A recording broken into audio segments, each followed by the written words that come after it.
Outside of YouTube, we're just making short films and no one was seeing them. YouTube gave us that platform to get that audience in the first place to allow us to hone our craft the way that we were able to. This is RackaRacka, the monster filmmaking duo who made some of YouTube's most ambitious creative content. But they stopped. They've not posted in over a year. Why? We have some massive news. Our horror film Talk to Me got picked up. It's all we've ever worked towards, all we've ever wanted, and it came true, and it was a big moment for me. But why would anyone leave YouTube, where you can make anything for Hollywood? We always wanted to be filmmakers, always wanted to be making films. We always wanted to make cinematic experiences that are like made for the theater. And that's exactly what they did with their movie Talk to Me.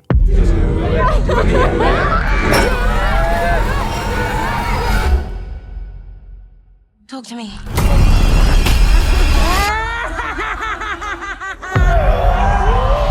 Talk to Me became the talk of the town at Sundance. All these directors reaching out to us. Jordan Peele, Ari Aster, Steven Spielberg.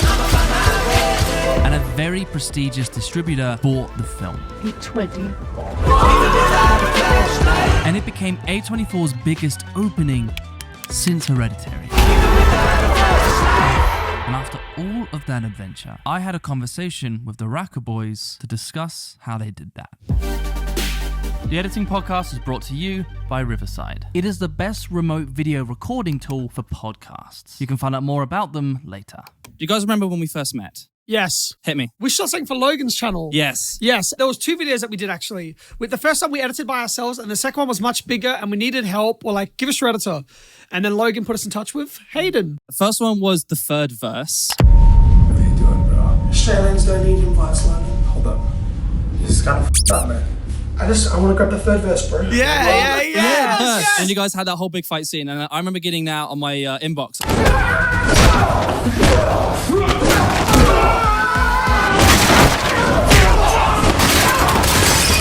So I'm like, what the fuck is this? This is fantastic. And then, of course, the second one was then, once you guys had stolen the third verse, and you guys were doing a plate montage fight sequence. Yes. Because, of course, Logan at the time, his inside joke was smashing plates every vlog. Screw it, let's just smash 1 million plates. Oh, I've got a little bone to pick with you on that edit. You know what? I feel the same thing. Yes, I am so sorry I ruined it. Do you know what was? I think just the fact I added all those Scott Pilgrim sound effects on this. Yes! What I liked about that though is that you took the initiative to do it. Yeah. And like people take initiative is so amazing. What was like not bad about it, but like just because like the turnaround's so impossibly quick that we couldn't have that open conversation about it. I remember like watching that the next day and I was like, I had like an Oppenheimer moment. I was like, what have I done? But that's all of the fun YouTube stuff. And that's all of our history. But also the other history of YouTube with you guys is also your channel RackaRacka. Yes. And also I think your most famous video is the Marvel versus DC fight. Yes. It was our first time that we had a budget.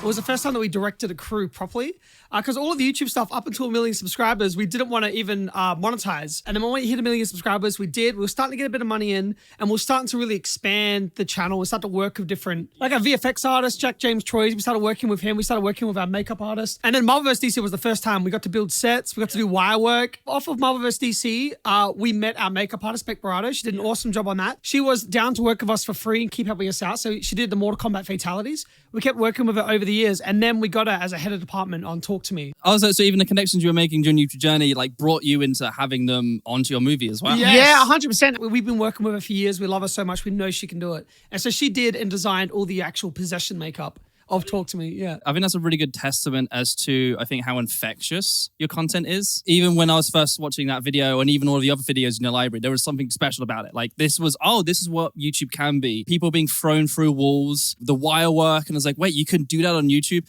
You got a crane and threw a car? Yeah. Or dropped a car? And it's like, on our front yard. Yeah. But I think it was like that quality that you guys were bringing at that time, and I think that was like 2015, 2014 YouTube was like, oh shit, this is something special. And I think that was really, really infectious. You guys have been like, I say, YouTube creators. You started off building up your experience there. We've happened to have crossed our paths here and there.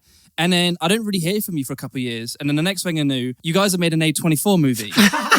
What the fuck happened? How did this happen? Well, like, I know, like, around 2017, 2018, I was sort of like knowing that I was ready to do a film and wanting to write a film. And it felt like a bit of a distance from our audience to feel like I could express myself really personally on there. So I just started writing. And then that Talk To was the first proper script that we finished, and it had the most momentum. Literally, we just like paused YouTube and like really, really focused on getting that made and getting it done. Our poor audience, like, they're used to us just disappearing for months at a time. But we disappeared for 18 months when we were doing the film. Yeah. But it wasn't originally with A24. It was just independent. We just make it independent, and then it got picked up out. Well, it was gonna be with a mainstream, like with a studio, but then they started giving us script notes. Oh no! And to turn it really typical. Oh my god, yeah, the script notes were like, I'm like, oh, this is steering us in a weird like direction. turn it to like everything ever, and it was weird because we told everyone it's guaranteed theatrical. It's gonna be this big budget, and then we said, I just remember not telling anyone this. Was that you? We did, yeah, I did, and then I'm like, well, now it's not theatrical and it's not a big budget, and we're gonna shoot it in Adelaide. It was still pretty. It was like, it was a small budget. It wasn't guaranteed theatrical, but there was like a thing we edited together called a promo reel, which was like a 3.5 cut of like a trailer of the movie. They took it to Cannes Film Market, and our producer says,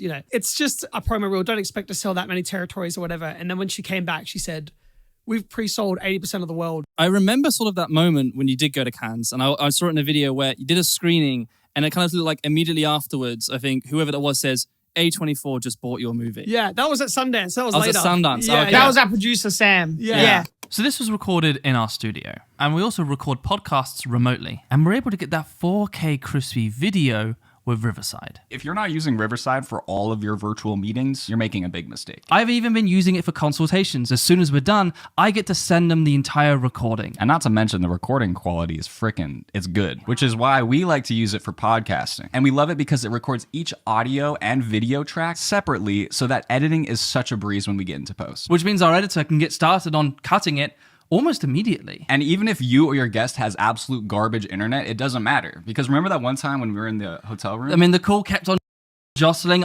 I thought we lost it, but because Riverside records locally and then uploads, the call was perfect. And it's easy for the guests. They don't need to install anything. You just send them the link and you can start recording. It even says like, roll out the red carpet. It's kind of cool. Yeah, it makes me feel special. It makes me feel so special. Riverside can also auto-transcribe your recording and use its text-based editing tool to edit it right there. If you're podcasting, creating video content, or recording online calls, then sign up to riverside.fm for free and use code EditingPodcast for 20% off. And you can find that link in the description, and we'll see you back in the interview. One of the things I've been doing is trying to verbalize editing. I found that as well, where it's like, hey, can you explain this edit?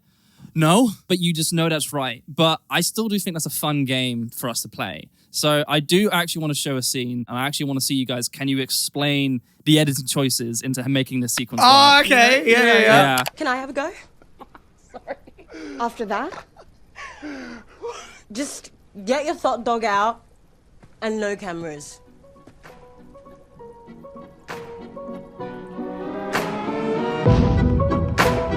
Okay, so for this sequence, this was our final day in this set, and we had 2 hours left to get 50 setups. Oh my God. And our first AD said to us, it's mathematically impossible to get this many shots. And then we're like, yeah, let us control the set. Yeah. Just let us control the set for these 2 hours. We had 2 cameras, a boombox, and then we just like, we're like ordering everyone, get the gym in, actors over here, you to make up. And we're playing music, and we're just like riffing with the actors, and then like going through these shots. It's like a really extreme chaotic energy in the air, and then the camera's just flying around. Like, this is the time on set that it felt like a Racka shoot. It felt like capturing the chaos. Oh, even that. We knew we wanted to have a montage scene to show the allure of the hand, why the kids are having fun doing it.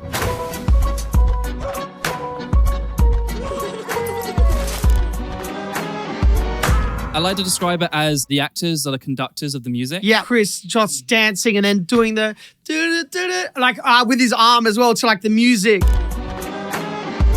Clapping his hand, like that's stuff that we played the music. We did it 2 or 3 times. Yeah, those claps being the transition points. Like I always love editing on those moments, even like on a door shutting and then cutting to someone else as that door and that letting that sound effect carry over. Like just smooths the transition. Even movements can go with the movement of the music.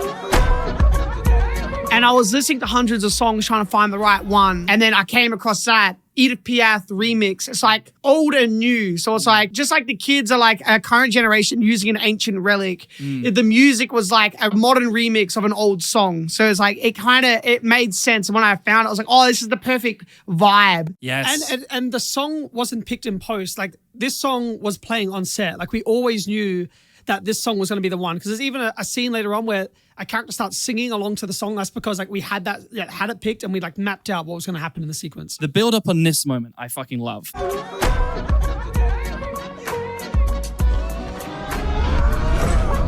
Yeah. And that's a hand composer move. Like he feels like he's like controlling the song. And then also Emma, who's really great with the sound design, really helps those bits like that we want to have impact, really have impact with the...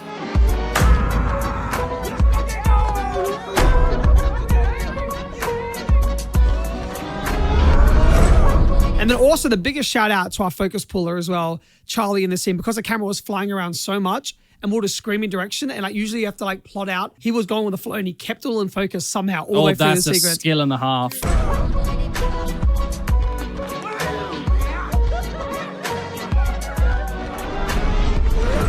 Even the drumming. It's drumming, even when Haley's, it's like playing the piano. You know, it's just little tiny things like that. And it's instinctual. I don't know, it's instinctual when you're editing it. Like you're looking through all the B-roll and I just cut like little moments from like little nuggets of gold, you know. Sometimes when we do RackaRacka, we do like the fight scene.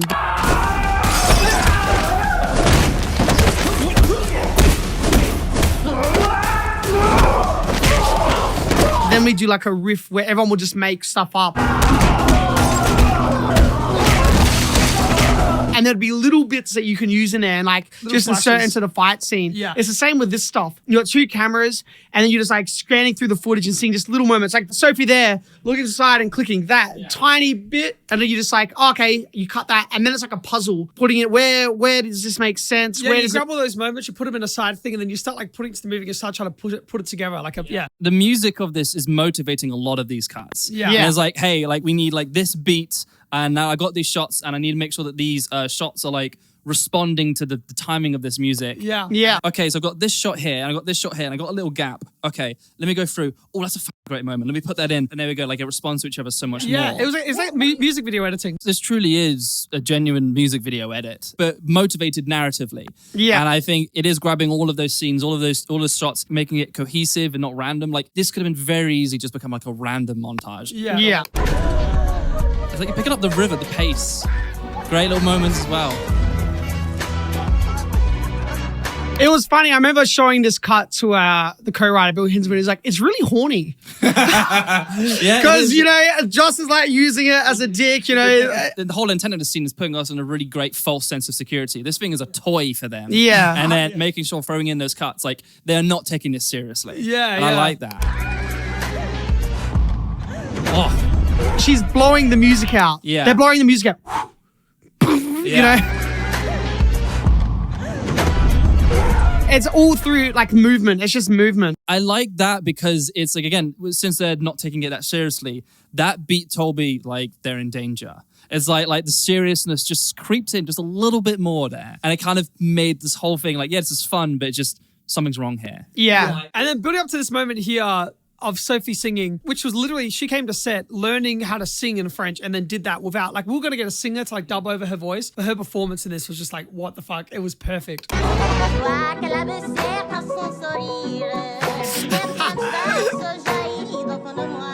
nails it. What I love about this, you really focus on that moment. Oh, wow, yeah. God damn it. Just the timing of this is so fucking great. It's fast cuts, and I really fun, and then it kind of breaks. Yeah. And then it's fun that we're fun that she's like singing French, but the fact that cuts slow down a little bit still emphasizes is like they're kind of out of their depth. It's like this thing is extremely powerful. It's making someone who doesn't know French suddenly start singing French.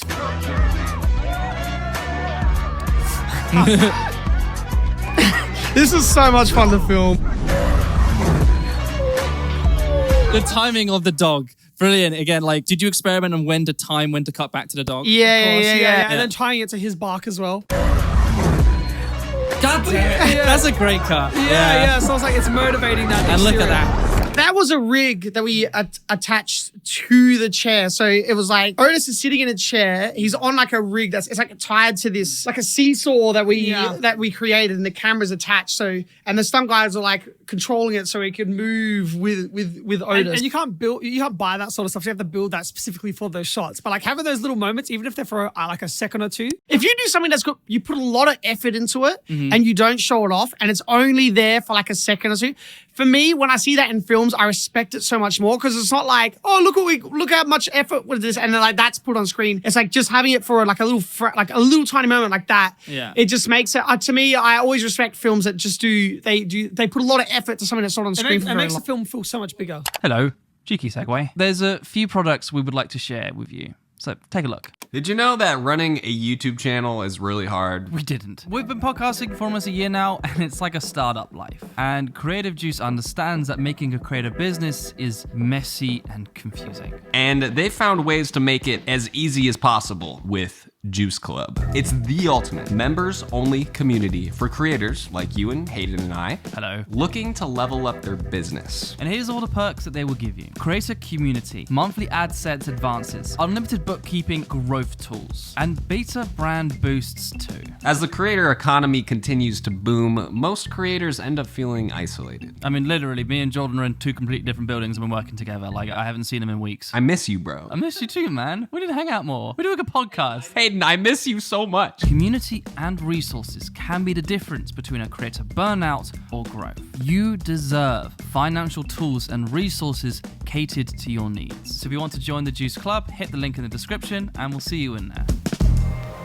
Do you like this music? It makes footage like this feel gorgeous to watch and feel. And it's easy to put in your videos with TrackClub. It's a sound library that's disciplined in not bloating itself with hundreds of thousands of tracks, but it only keeps the great ones that can complement your footage to feel like this. We even use TrackClub with our Pixar intro. The music's so good, it works with Pixar. I can even download the stems, throw them in a multicam, and just start with the pianos, and then slowly bring in each instrument myself. I have total control of how I want the music to play in my content. And if you want to keep it simple, you can even do it with MixLab. If you want your content to feel as good as this, go ahead and hit the link in the description to get your free month of TrackClub now. I've sort of always seen YouTube as the end game. Like, if you wanted to be a filmmaker, YouTube's sort of your best distributor. If you can then make kind of whatever you want, there's not really that much of a studio involved, and then you kind of have that sort of total flexibility.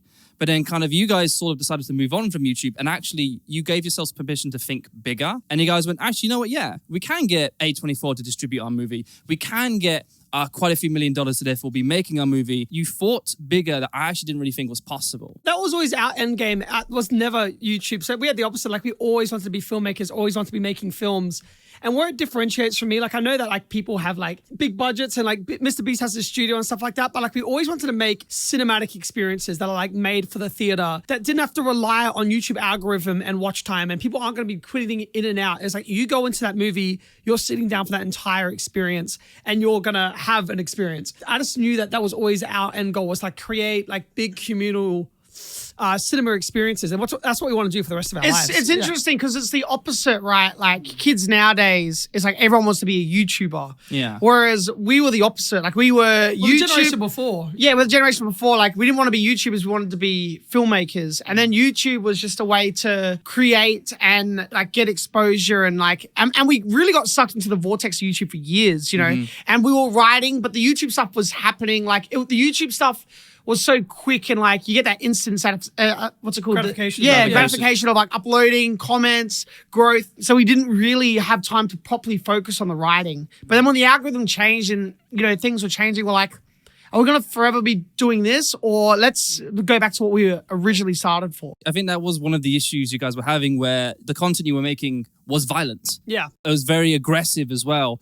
And I think YouTube kind of said, we don't want this content. I've got no resentment at all. And like that was that thing where we knew we always wanted to get into film, and that was like that little push. This was always our main goal. So like whatever that YouTube stuff in the past is completely fine. Like we know this is exactly where we want to be. So I've got no complaints. Yeah, it was kind of good to kind of get forced pivot, you know? That's a really like mature way of looking at it. Because I can imagine at the time, it's like your video's getting like demonetized, not making money, you're spending all this money and making it. And I can imagine the frustrations. And I can imagine at one point, like, well, what's the point of doing this? Yeah. But actually, from this like new perspective, it's like, if you're not really going to distribute this, we're going to do this our own way. This is kind of like that stepping stone moment for you. And I think so in a way, it was a bit of a blessing in disguise. Yeah, it was. Even to begin with, they gave us the platform. YouTube gave us that platform to get that audience in the first place, to allow us to hone our craft the way that we were able to. Because outside of YouTube, we're just making short films and no one was seeing them. Yeah. So like, I've got no complaints. Like I feel so... YouTube at the beginning was like very embracing because we were doing things that weren't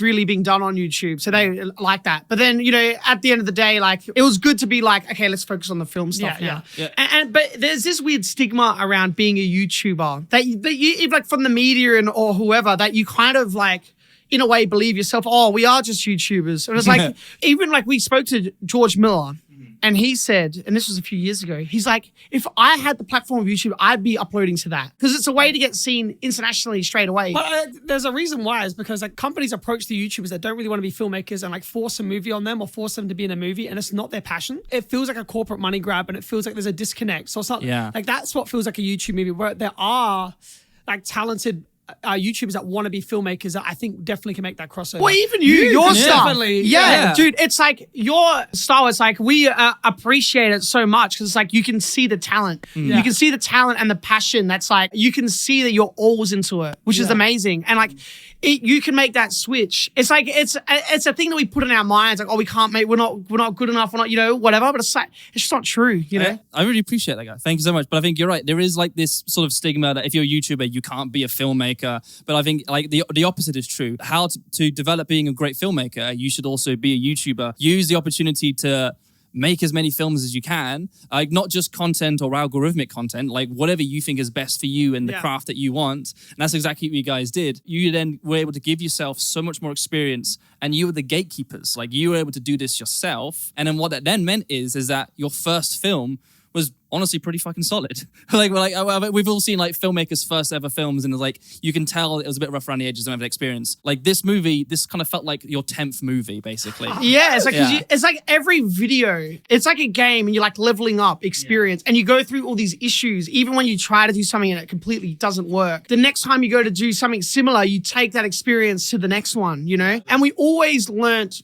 from every video that we did, even pre-YouTube, to just like, you just like get better and get better and get better. Do you reckon you'd want to make a film? Absolutely. Oh, hell yeah. That's the next thing I want to be doing. I think it is for me. That's again the main reason why I started this podcast. Most knows pretty well YouTube editing, and now I'm wanting to relearn everything. Everything else, so I have that new perspective. I did start YouTube because I made my own films and I put them online, and then I've enjoyed this life path that I've had. But now I'm kind of beginning to realign myself a little bit. Yeah. But it's like going back to the main reason why I started posting. I made films with my friends, happened to put them on YouTube. Those videos got views, that momentum started. But now, yes, I think bottom line, my main thing is I still want to make films. Absolutely. Yeah. I also love that what you've built here, because I have a friend that's a YouTuber and his editor is like in awe of you. Like the YouTuber was literally like, for like my editor's birthday, could you get maybe a Zoom call with Hayden? I'm not even joking. Like I was watching some of your videos and I was like, you're explaining things that we're doing and don't even know what we're doing, and like putting a phrase in it and making it accessible. One of the biggest takeaways I got from this movie is, of course, like the hand, the way all of the characters are motivated around it. And one of the things that I think became really important that kind of catered towards all those characters was, I'd say, the theme of connection. They're all kind of looking for something to connect to, while also disconnecting because they're filming everything on their phone. So disconnecting from the present as well. That seems to be a kind of through line between this whole film. And so like, how important was the theme of connection in this? Well, there's so many different themes that we're talking about in the movie, and we like that. Like, there's so many things that are open up to interpretation. But yeah, connection and hands and human connection was a massive thing, and it like tied into like the genesis of making the hand the haunted object. But there are so many things that we're talking about. Well, And even that's that a it's big- reaching out and Yeah. the phrases that you say. Yeah. It's all tied into that. The Yeah. connection is huge in it. I get that. I think it is reaching out. We're wanting that emotional connection. And yeah, it is kind of back to that human touch as well. All of those friends, they're all friends, but there is an element of disconnect towards it. Yeah. They're forcing this connection with a dead thing in the film. And it's sort of like Mia is like, she needs a natural connection in her life to help her fix the things that are harming her emotionally. I think when anyone's in like a state of depression or they're going through like a really big hole, like opening yourself out and like opening your bedroom door and like connecting with someone is a way to pull yourself out of that. Like they help pull you out of that state. And then sometimes like when you're in that really dark space that you hold onto things that are bad for you. Yeah. Like vices. And like whether it's drugs, alcohol, or sex, like you're letting those things into your life and into your body and you're using those as a bridge or like as a fix, like a temporary fix. And that's not a way to really solve those emotional issues. That's a terrible way to do it. You can see from the beginning, like Mia can be making different choices with connection, embracing a genuine connection as opposed to a forced. Connection is definitely very prevalent. Depression can make you do self-destructive behaviors Yeah. or reaching out to the wrong places. Yeah. And then also the opportunity for the people that you can connect to, the people that you should reach out to are right there in front of you, but you're simply blind to them because of this depression. Exactly. Yeah. And Yeah. you're rejecting those natural connections and you're like forcing these other ones. And yes. Guys, thank you so much for talking to me. What the fuck? Huh. I guess I should go see Talk to Me. Mito-san, Odan, en los controles. Dímelo, pata.